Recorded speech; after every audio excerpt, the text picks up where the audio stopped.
shot. Smoke coming out of buildings, sunlight from top right. It looks like the camera was on a helicopter. All attempts to make the shot look like a real city photographed, but it isn't. These tiny horses kicking up dust look like the deer in the previous shot, but they're not. A place like this is where this shot was made. Almost everything in the shot was drawn on a computer like this one. D.W. Griffith had put a camera on a giant crane to create this gliding shot of an ancient city. Here in the first days of digital, director Ridley Scott wanted to create a gliding epic shot of an ancient city with tiny people like ants, too. Computers became central to cinema in the 1990s.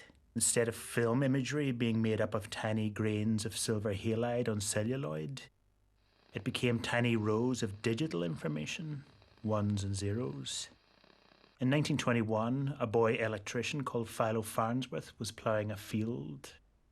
He looked at the rows of earth and realized that imagery could be made of tiny rows of picture information too, scanned at incredible speeds. Jump 70 years and you get this.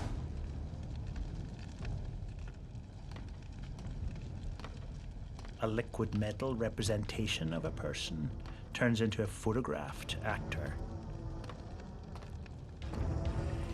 Director James Cameron had his design and technical teams scan the photographed image into the computer. Then they drew shiny surfaces, movements, and reflections to make it look like the man had become Mercury. The technique became known as computer-generated imagery, CGI. Live action and animation had been combined before, as far back as Gene Kelly dancing with Jerry Mouse in Anchor's Aweigh. This was crucially different. Jerry looked two-dimensional. The light on him doesn't change. He looked like he'd been drawn. But the liquid metal man looked like he'd been photographed. The metal seemed to have real substance, as if it was actually in the helicopter here, reflecting the light in the shot and the head of the pilot. Get out.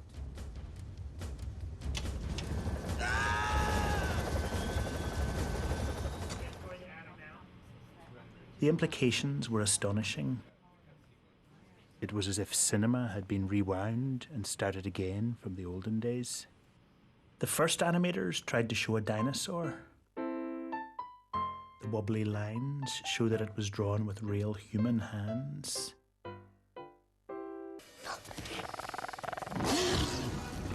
Now, Steven Spielberg could do so with such hyper-realism that we could almost smell a dinosaur's breath, apprehend the texture of the dinosaur's skin, the shadows cast by the small one, the reflections on the floor of the feet of the T-Rex.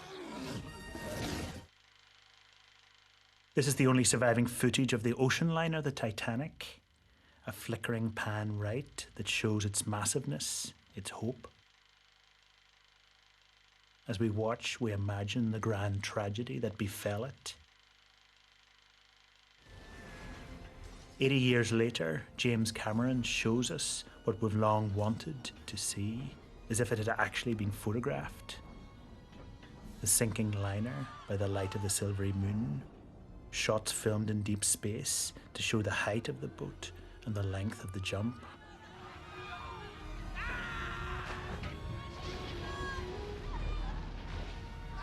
'70s cinema had been about what we wanted to see: Jaws, The Exorcist, Star Wars.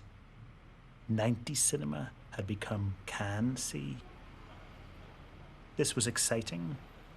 Movies had become spectacle again, about the thrill of seeing, as if for the first time. But once the thrill had passed, old questions remained. The first is about admiration or ethics. Real human courage and imagination goes into a shot like this. The camera and the guy are really strapped to the plane as it does a scary loop-the-loop.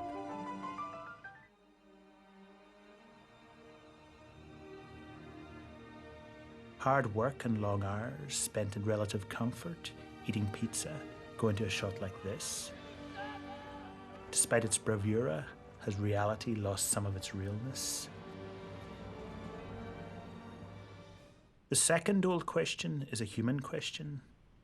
It's the theme of the story of film: innovation. All techniques, including CGI, should be used inventively. The first mainstream feature film to be made entirely with a computer was this inventive one.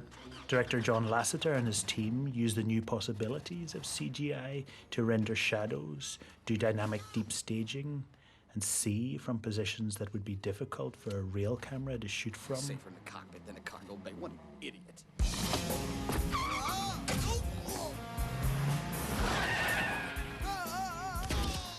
This was the pricey end of CGI, but as always, innovation doesn't need to be expensive.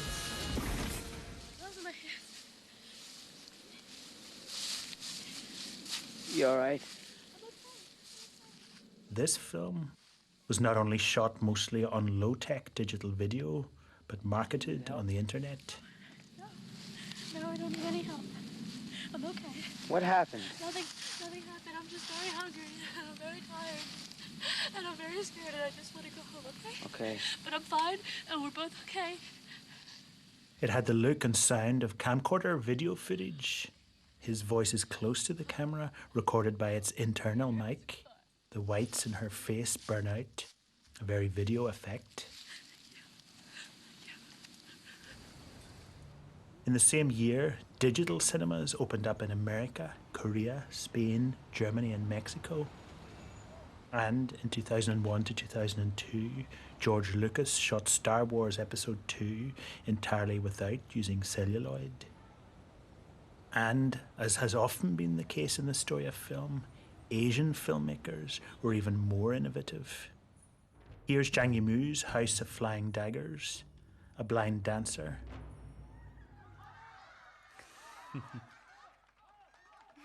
To challenge her, a man flicks a bean against drums to create sounds around her. The camera rushes forward with the bean, then swishes left. The bean's computer generated. Motion blur, again computer generated.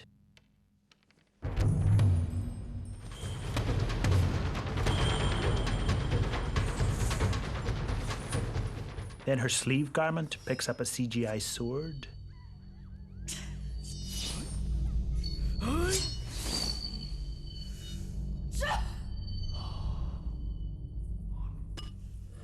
Then the man throws a CGI plate at her.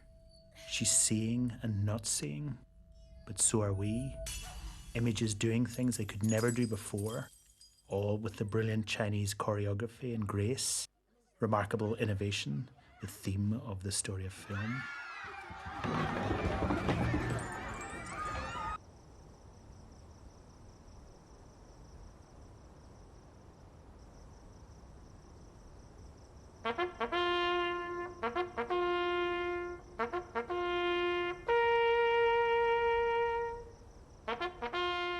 But if what ran through the camera in the 90s, digital tape rather than celluloid, changed, what ran in front of the camera seemed to change too.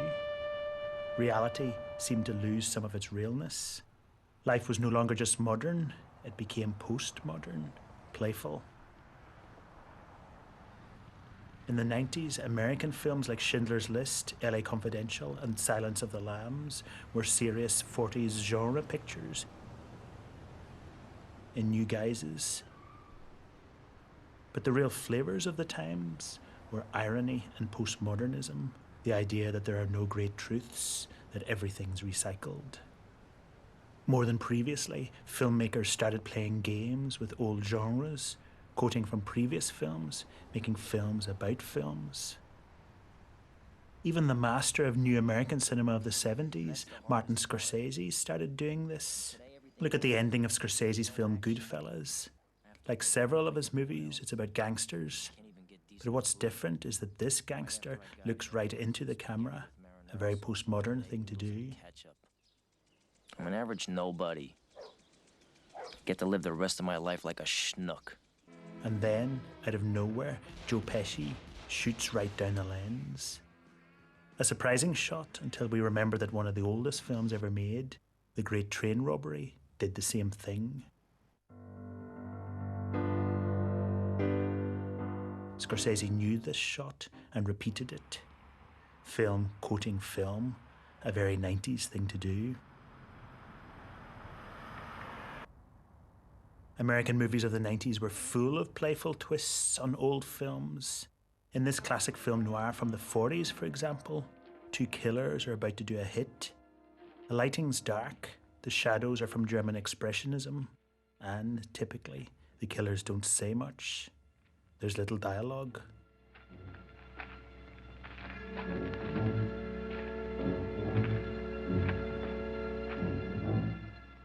Compare that to this scene of two killers about to do a hit in one of the most influential gangster pictures of the 90s, Pulp Fiction. The lighting's much brighter, but what's more noticeable is that in Pulp Fiction, they talk a lot. You know what I'm saying? I ain't saying it's right, but you saying a foot massage don't mean nothing. I'm saying it does.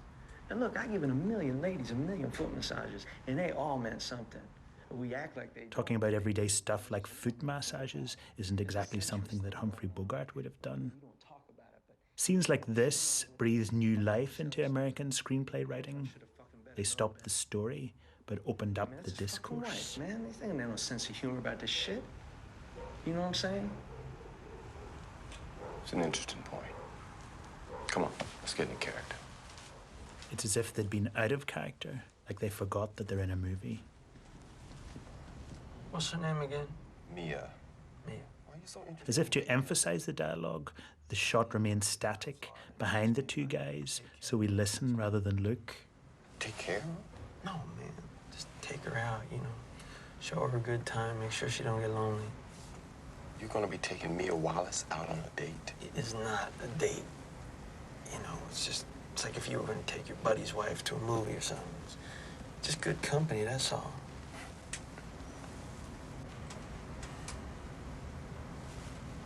It's not a date. It's definitely not a date. This emphasis on the surrealism of everyday talk became known as Tarantino-esque after the film's writer-director, Quentin Tarantino. How you boys doing? About right here? Tarantino-esque somehow meant both more real and less real than life at the same time. And Tarantino wasn't only significant for his dialogue. Like Scorsese, he was a hyperlink to film history. For example, he championed in America this Hong Kong director, Yimou, who we've already met. Tarantino then hired Master Yun to choreograph the Kill Bill films. And look at this scene in Tarantino's film Reservoir Dogs.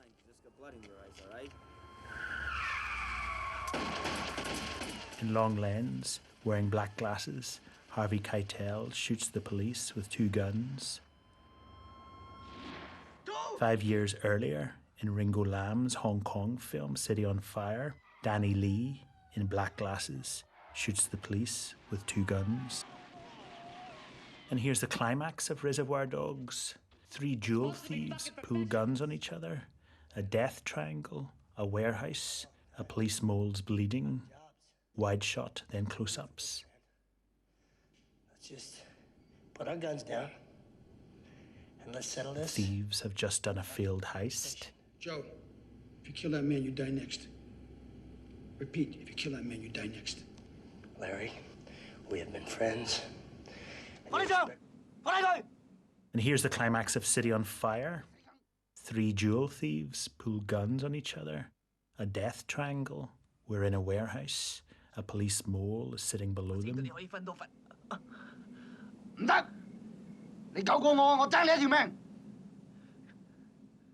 Wide shot, then close-ups. The thieves have just done a failed heist. Talk about déjà vu, movie making about the story of film. And it wasn't only action cinema that Tarantino admired. He loved this art movie, Jean-Luc Godard's Bande à part. This is its title sequence, fast-cut close-ups of the main characters, the letters cutting graphically up on screen. Tarantino used this title for his own production company, A Band Apart. He was punning on film history. High 90s. His company logo appeared graphically, yellow on black, at the start of Pulp Fiction.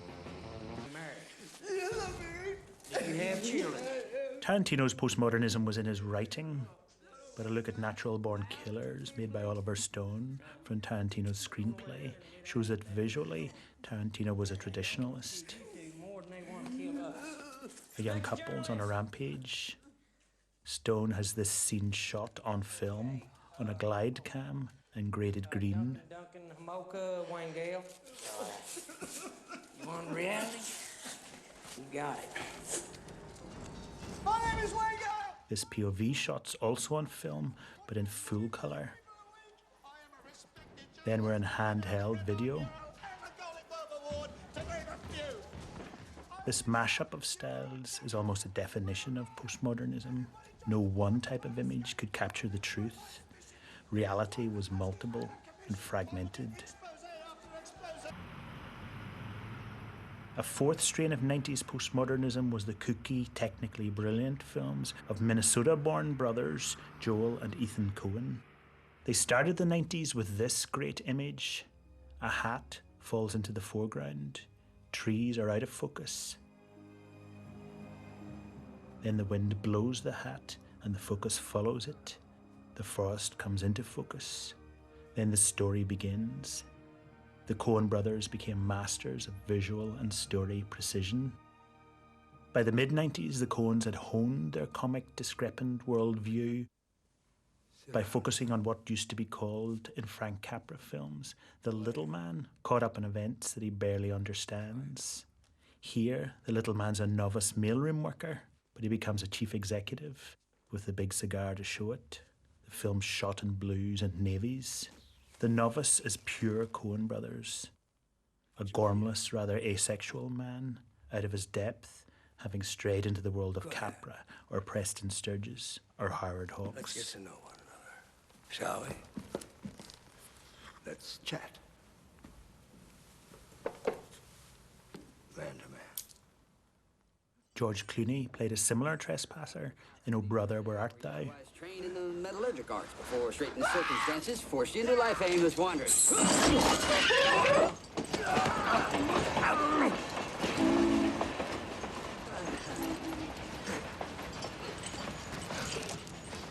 Jesus! Can I count on you people? Sorry, Everett.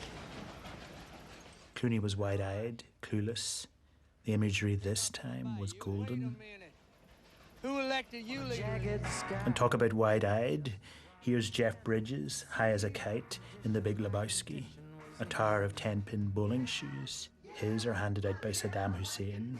The war in Iraq was on, and the Coens wanted to refer to it. And then we're in another 30s genre, the Busby Berkeley musical. I pushed my soul in a deep dark hole, and then I followed it in. I watched myself crawling out as I was crawling in. The Big Lebowski brilliantly married slacker dudeness with surreal design, a fondness for old Hollywood and 90s politics. I broke my mind. I just dropped in to see what condition my condition was in. The Coens' affection for their men gave their postmodernism heart. Yeah, oh yeah, what condition my condition was in. The most daring American postmodernist of the 90s and one of the country's greatest filmmakers was this man, Gus Van Sant. He's influenced by a wide range of movies, styles and periods, and refers to them as he talks. Van Sant's film My Own Private Idaho was about this young narcoleptic hustler.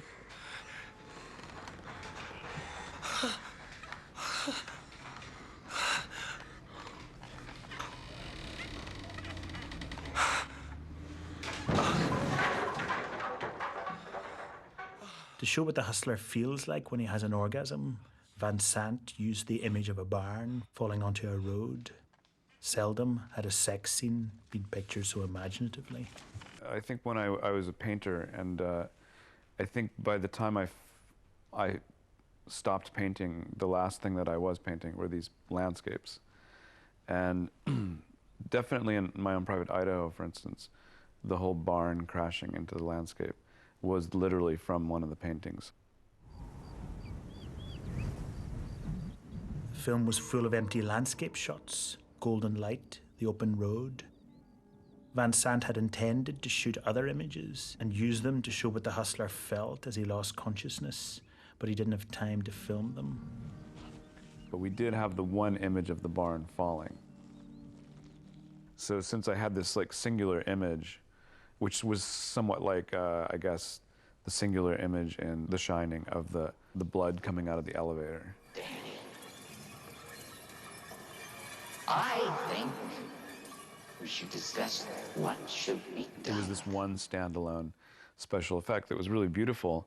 So we tried it just right in the middle of his orgasm because it was another kind of falling, you know, I think.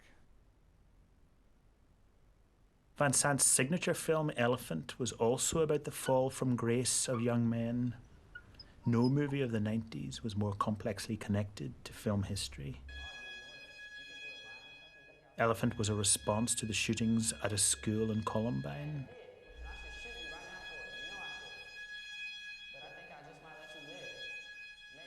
The film shot in the unfashionable 4:3 screen ratio.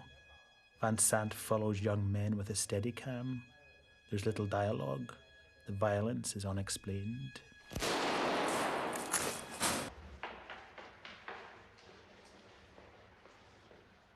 "14 years earlier, the British director Alan Clark made a film called Elephant, which used Steadicam to show the driven, almost trance-like walking of gunmen in Northern Ireland.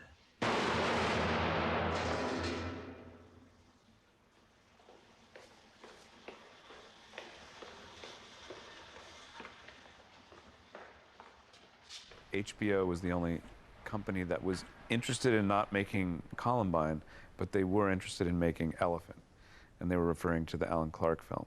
So it became known to us as Elephant because of that label, and I think it sort of was a similar statement. It was like a very abstract statement about Columbine.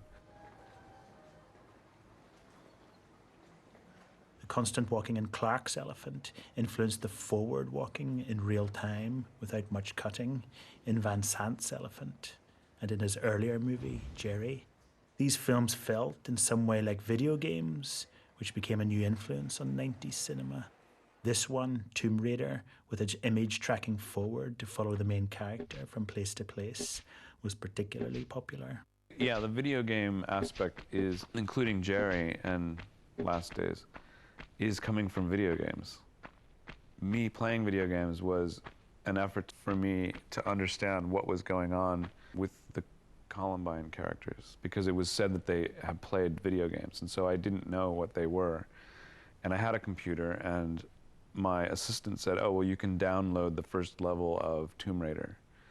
And I was like, "What's Tomb Raider?" And he said, "Oh, that's just like a game, you know, it's like, there's lots of different games." I said, "Oh, there's different ones." Like, I didn't know anything about it. They were playing Doom, which is a different game, but I guess you couldn't find Doom on the computer. So I started playing Tomb Raider and became very, amused by it and occupied by it in the way people do become occupied by video games. And so the video games were also informing. Video games are often doing what we were doing in Gertie. To get from point A to point B, you have to actually travel there. You can't cut like in cinema. You cut to the new location. You actually like walk, like in reality.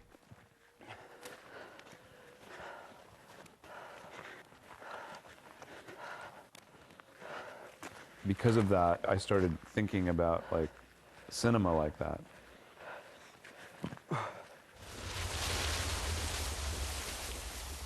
And if the influences on Van Sant weren't already rich enough, he then saw the brilliant Hungarian films of Béla Tarr.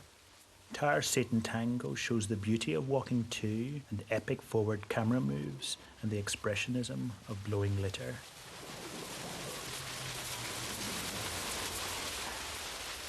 Compare this to Van Sant's film Gertie.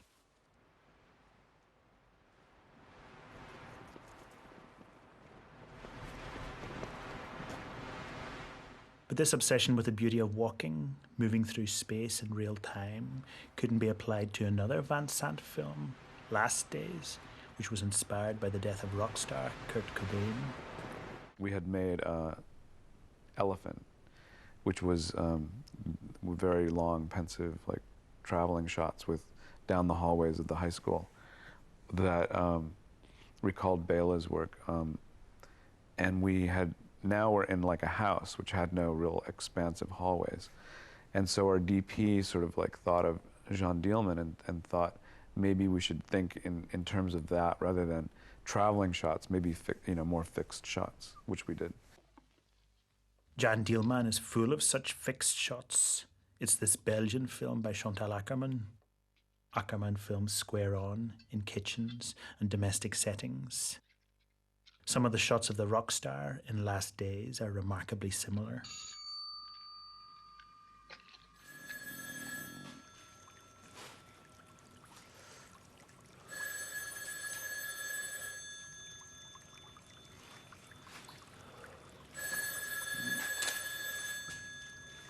The gun is in the bedroom closet.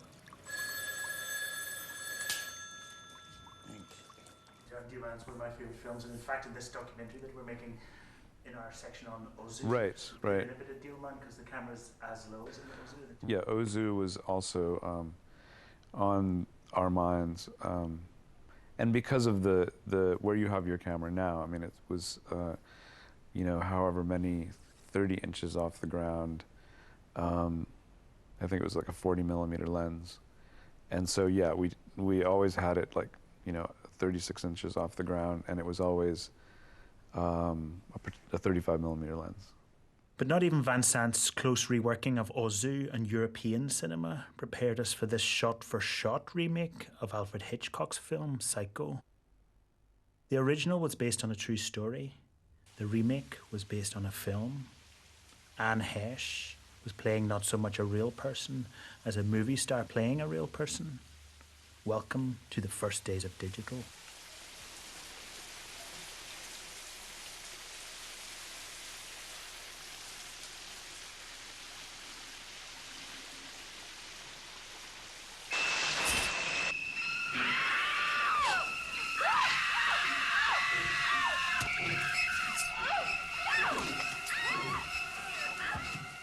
Van Sant's movie departed from the original only in tiny details, such as here, where he inserts unexpected shots of clouds into the famous shower sequence.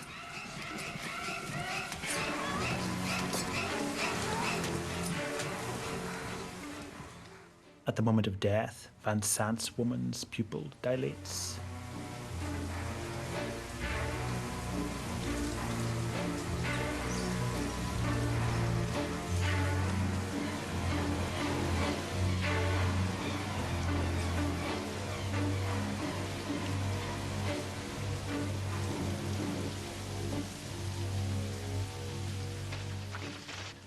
And in the 90s, you could show more nudity.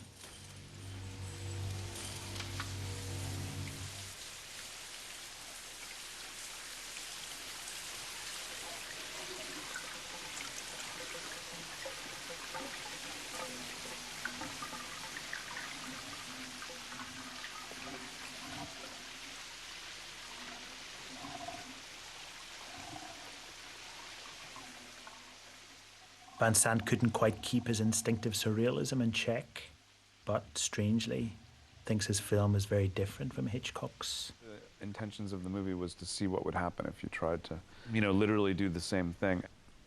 What did happen, and what I learned from it was that even though your camera angles are actually the same, the performances are close, that the kind of intentions of the filmmaker and the soul of the filmmaker is different.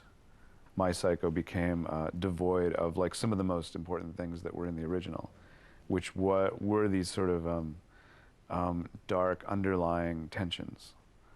You know, in mine, it's the dark underlying tensions are kind of like not there. There's something else there that doesn't really fit with what Psycho is. So it kind of became a, you know, an example of how you can't really copy something. I think that I think it's just the way that I've been, you know, creating and relating to film structurally, as being a language all its own, and being basically the language itself being what the film's about, you know, what films are generally about. They can have subjects, but in the end, it's the language that's the true subject. Jump from Gus Van Sant to this man in the first days of digital, and you find someone pushing cinema even further in the direction of art and ideas. The New York Times called him the greatest artist of his generation. Matthew Barney used to be a sportsman, and just like sportsmen work up a sweat building their bodies, so Barney works up a sweat making his films. Here he's doing something like indoor rock climbing, but this is no ordinary scene. Barney's playing a character, an apprentice artist working hard at his art.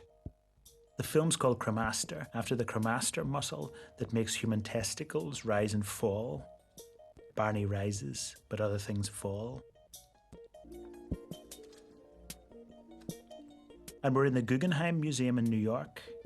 In Barney's films, it represents a human vagina, and New York's Chrysler Building represents a penis.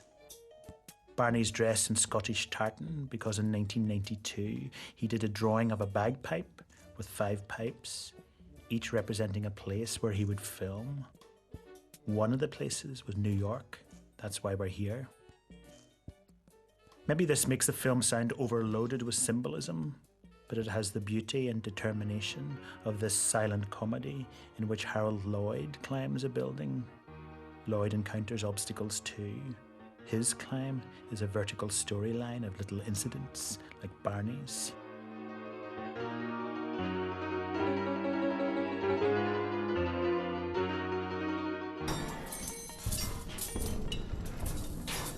Now Barney's apprentice has reached the top of the Guggenheim, where we encounter his master, the sculptor Richard Serra, in dark clothes here, who's melting Vaseline which will trickle down the corkscrew of the building. Rise and fall. Barney the surrealist loves the texture of Vaseline.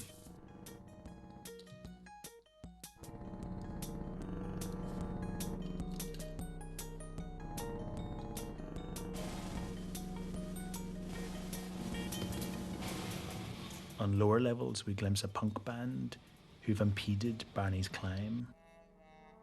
The first days of digital were full of films referring to other movies and ideas, but few looked from such a great height as Barney's. There are 5 Cremaster films. They're a movie world, all of their own.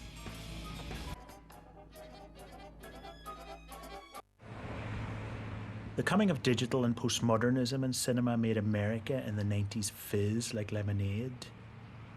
But the movies of the times were innovative in another way, through satire. 2 of the ballsiest satires of the late 80s and 90s were directed by Paul Verhoeven and written by this man, Ed Neumeier, who's as hyperactive and as full of ideas as his films and his times. Their first collaboration was RoboCop. It was certainly a reaction to what was in the Reagan era, particularly though it was a reaction to, in the 80s, there was a period where businessmen, Japan was on the rise and businessmen started kind of reading samurai books and talking about themselves as killers, and so there was this notion of trying to bring actual violence into the boardroom, as it were. That was part of the idea. You now have 15 seconds to comply. Businessmen want to make money by launching this new police robot. It roars like a lion. We're in a typical power boardroom. Fast cutting, steely blue colours.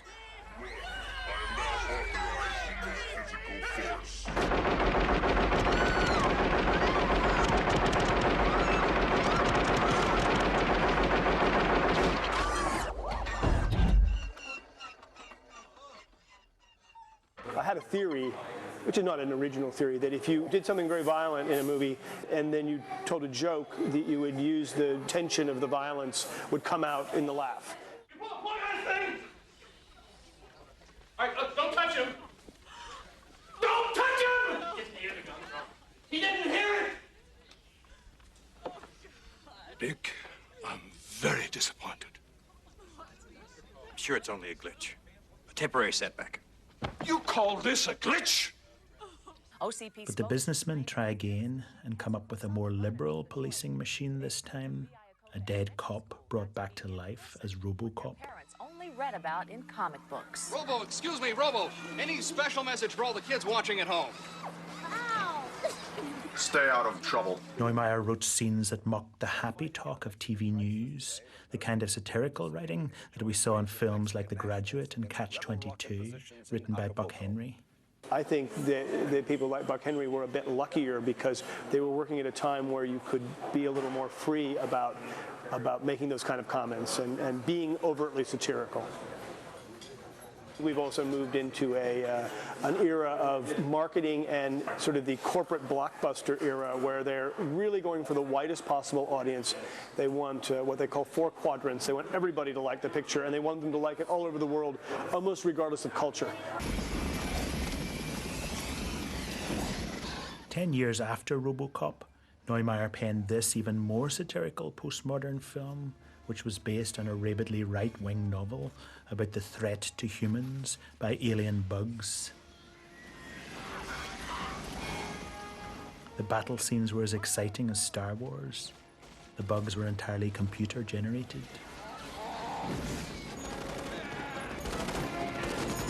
The look was bright and shiny. The soundtrack was explosive.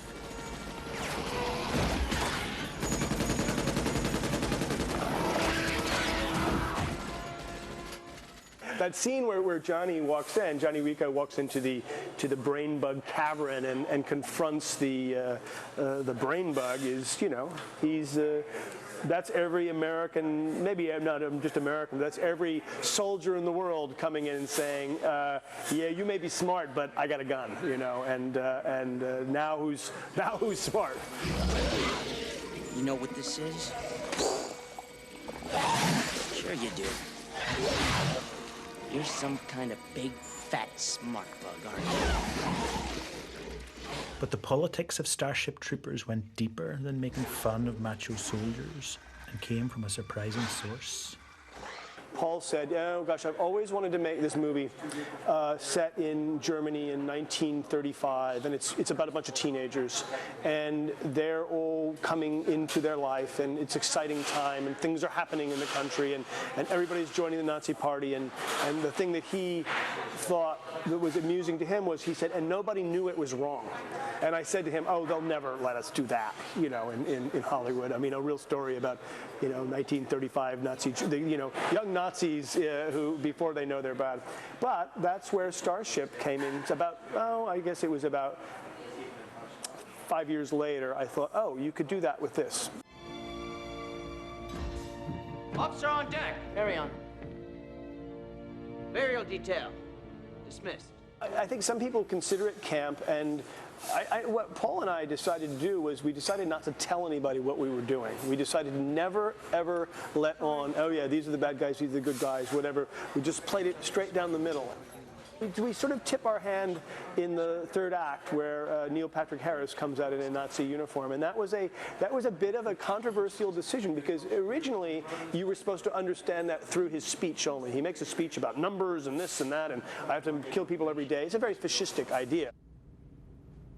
You don't approve? Well, too bad. We're in this for the species, boys and girls. It's simple numbers. They have more. And every day, I have to make decisions that send hundreds of people like you to their deaths. Didn't they tell you, Colonel? That's what the mobile infantry's good for. Later, I think we both decided that was, to make sure you got it, that was really the moment. Now, I think the audience doesn't like that moment. I remember being in a preview with, in the bathroom afterwards when all these young men were coming in, they'd see the picture, and they were kind of upset because this was a picture they wanted to embrace, but something in that ending had said, no, maybe these aren't your heroes, or maybe there's something, I think it put a little bit of doubt into them about it or something. I don't know. What's it thinking, Colonel? This is the ending that Neumeier mentions, filmed in golden hues. The enemy's humiliated, tied up. It has a doleful look.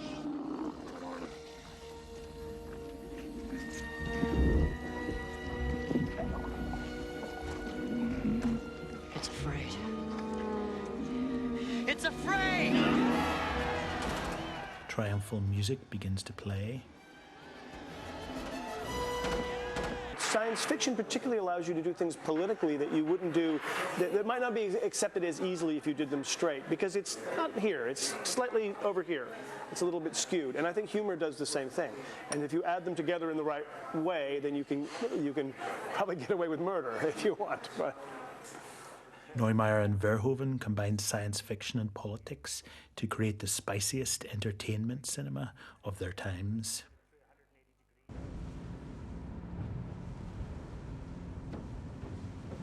On the other side of the world from America in the 90s, in Australia and New Zealand, at first it looks like the big trends of the time, digital, postmodernism and satire, were having no impact.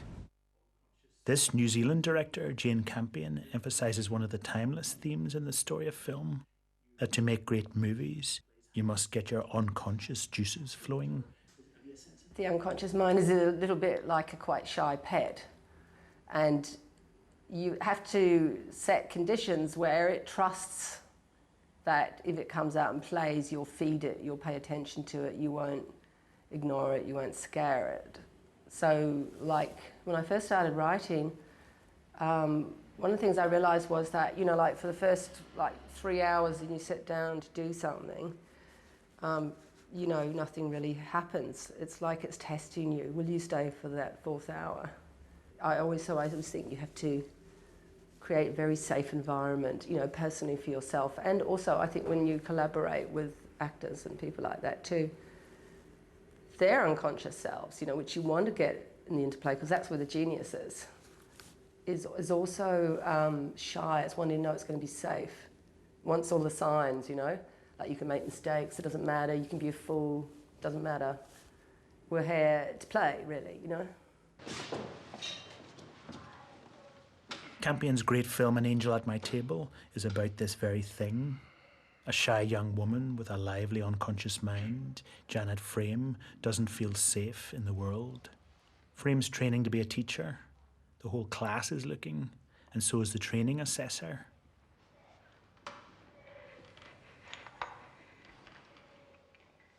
In this moment, Frame freezes, has a panic attack. Campion and actress Kerry Fox focus the scene on a piece of chalk. Campion has it filmed in close-up.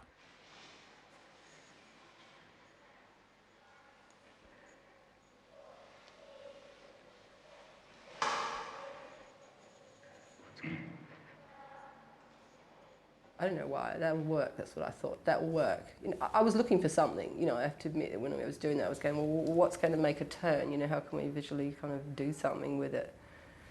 And then just the idea that I guess her world kind of crunched into that piece of chalk.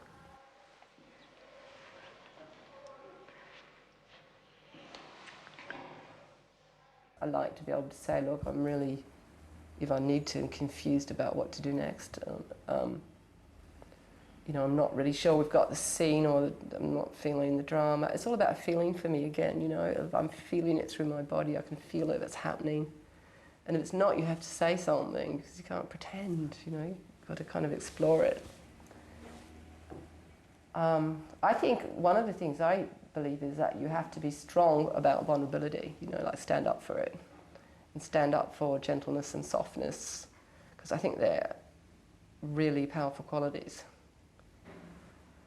And because I think, you know, the so-called bluff leadership qualities of, you know, megaphone type voice on set isn't really helpful when it comes for, you know, actors feeling anxious and nervous and trying to make themselves vulnerable, because they're trying to find their channel too. You know, trust their instrument and, you know, say, everybody, okay, 1, 2, 3, off you go, you know, it doesn't respond. So I always try to create a really relaxing and forgiving atmosphere.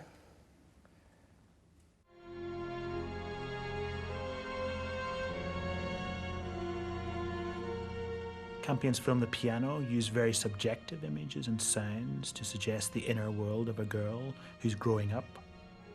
Here the child's looking through her fingers. They look like red curtains about to open onto life. The voice you hear is not my speaking voice, but my mind's voice. I have not spoken since I was 6 years old. No one knows why. Not even me.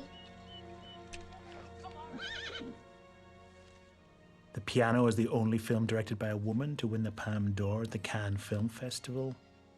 The majority of, and the highest paid, screenwriters in early Hollywood were women, but then filmmaking became more male.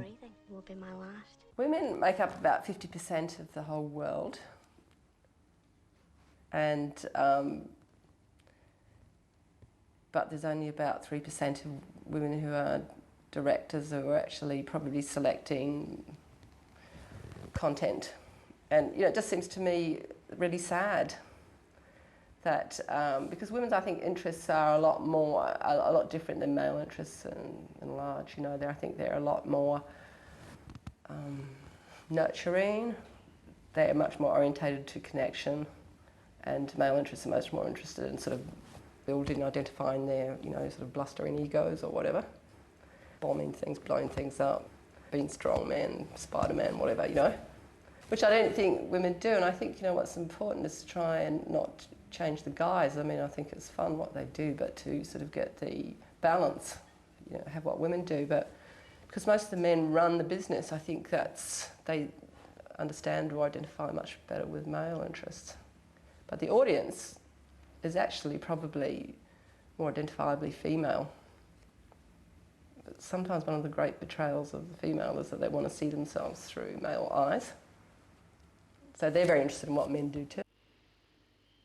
If Jane Campion was the Ingmar Bergman of Australasian cinema, making films about intense human psychology, this man, Baz Luhrmann, was its flamboyant Vincent Minnelli.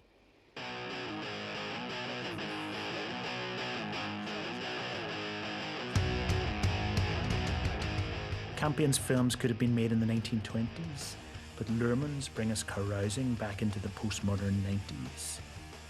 Baz Luhrmann defined the first days of digital.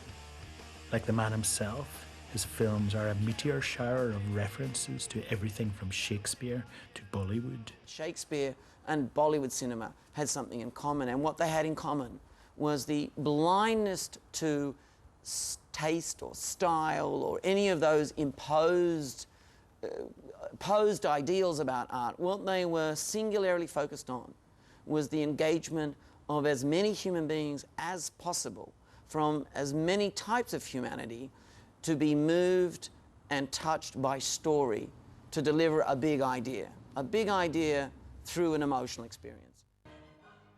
Luhrmann used these all-encompassing ideas about emotion and art, what he called participatory cinema, to make one of the key films of the 90s, his hyperactive version of Shakespeare's Romeo and Juliet. Captions, fireworks, splintered edits, flash-forwards, choirs.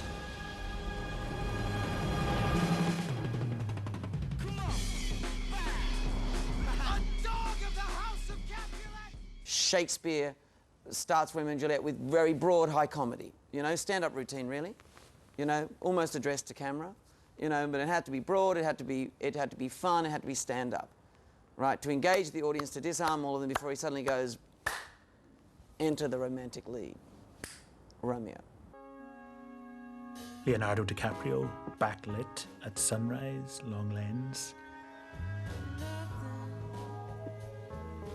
In the text, the boys meet in the town square. We're now transporting Romeo and Juliet to a contemporary world that is Miami-like, where religion and politics are mixed up with each other. There is no town square in an American contemporary city. But there is a gas station, because everybody, they don't ride horses, they drive in trucks and cars. Where do those cars meet? At the gas station. Where is the town square? The gas station.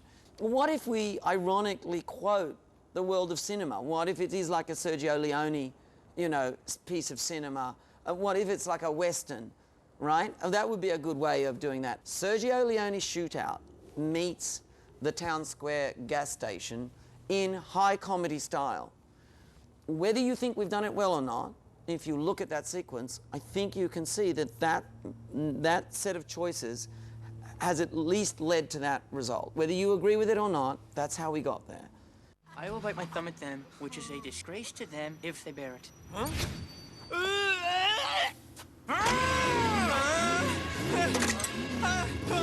Shakespeare's exact comic dialogue, but his swords are guns here.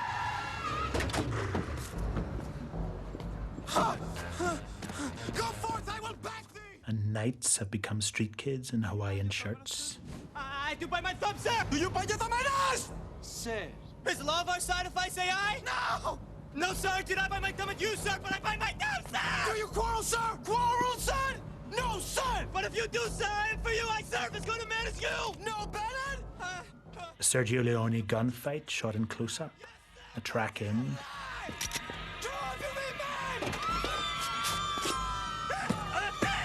Port fools, you know not what you do! A Leone widescreen composition and the panpipe music from his films. One of Luhrmann's biggest challenges in the film was how to stage, in an innovative way, the famous scene where Romeo and Juliet meet for the first time. The audience know this is going to happen.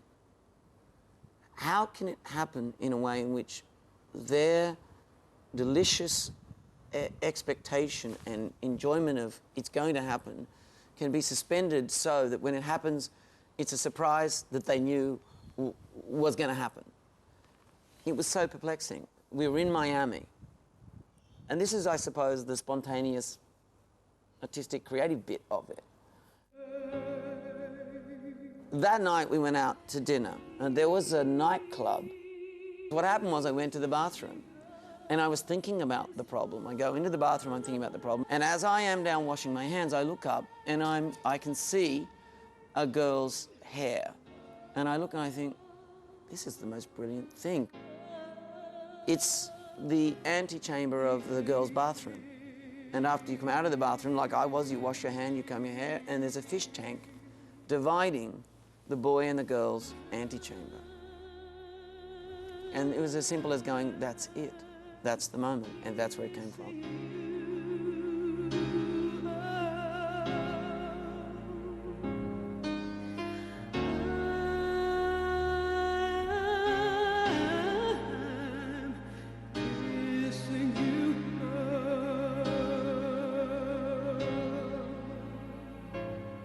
Madam, your mother calls.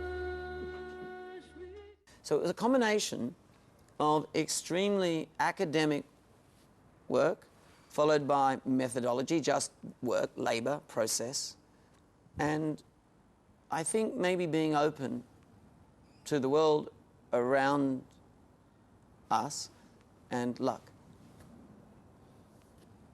So that's how it happened. That was that one.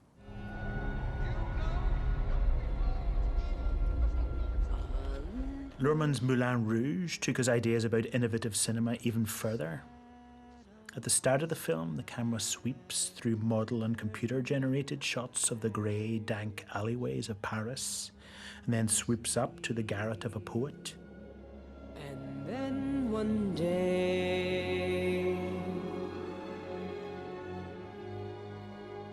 a magic day he passed. His face tear-stained because he has loved and lost a beautiful courtesan. Then we flash back to the famous nightclub, the Moulin Rouge, where the love story took place. It's a frenzied, red Luhrmann world of wild postmodern song and love and space. At one point, the girls sing Voulez-vous coucher avec moi from La Belle's Lady Marmalade, whilst the men crash into the chorus of Nirvana's Smells Like Teen Spirit.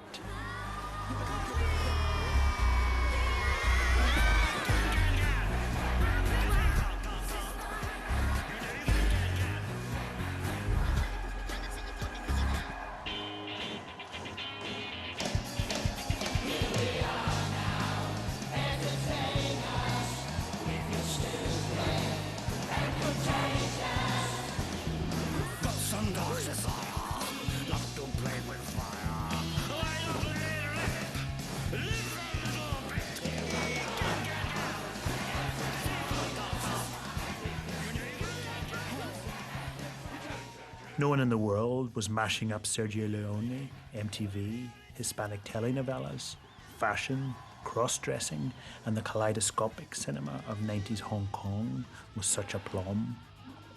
Reality had lost its realness in Basland, the very definition of the first days of digital.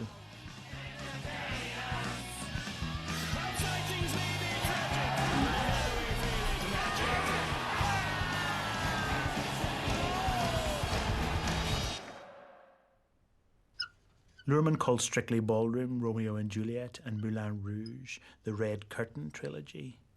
To make them, he set himself rules, a kind of manifesto, that were almost the opposite of Lars von Trier's Dogma rules, the other great 90s movie manifesto. You as an audience... The first of Luhrmann's rules was that we need to know the story up front. You get the feeling, I mean, Moulin Rouge opens, I think, with the opening line, it's something like, "The woman I loved is dead. She was the star of the Moulin Rouge." Romeo and Juliet opens with something like, "Doth with their death bury their parents' strife." You are told right up front that the lovers or a lover is going to die. And by the way, a recent epic sort of participatory cinematic work in the beginning called Titanic, it's pretty clear in the beginning, one of them's going to end up below the waters. So that's one rule. You know where it's going to conclude. Two, in this Red Curtain trilogy, to keep the audience alive, and by the way, it's kind of after the fact. I say you've got to have a device, right, a distancing device, but really, why would you do a musical without music? But essentially, there's got to be something that keeps the whole cinematic experience heightened, so you don't fall into ever a feeling that it's somehow keyhole, that it's psychological. You know, in the case of Strictly Ballroom, you know, even dramatic scenes are danced out, you know. "Where's, come here," you know. It's dance, and Romeo and Juliet, it's the language, you know. You know, "Do you bite your thumb at me, sir?" And then Moulin Rouge, of course, it's song, it's music. I was made for loving you, baby. You were made for loving me. The only way of loving me, baby, is to pay a lovely fee. Just one night, just one night. There's no way, 'cause you can't pay. In the name of love, one night in the name of love. Visually, this is pure romantic cinema. Moonlight, a rooftop tryst, reverse angle editing, 2 shots. But the music is a wild 90s mashup of pop songs, used almost like dialogue, as if reality had been remixed by a DJ. Don't leave me this way. You think that people would have had enough of silly love songs? I look around me and I see it isn't so. In this participatory cinema, and particularly take a musical, you need to know where it's heading, and you need the story to be extremely linear. One thing happens precisely after another, like maths, so that you save time, so that you can take the human moment, "Oh, I love you, I love you, I love you," which in a psychological scene might be, "You know, I really love you." And music and the expression of that could take an extra 3 minutes. And we could expand the emotional experience of that beyond the reality in life. And that's where the romanticism comes in, is that we're making something that happens in life better than it is in life, bigger than it is in life. Better and bigger than life. Exactly what many movie makers aimed for in the last days of digital, at the end of the old millennium. The story of film was full of the fizz and feedback of those days, and the rapture of self-loss. But then came the 21st century.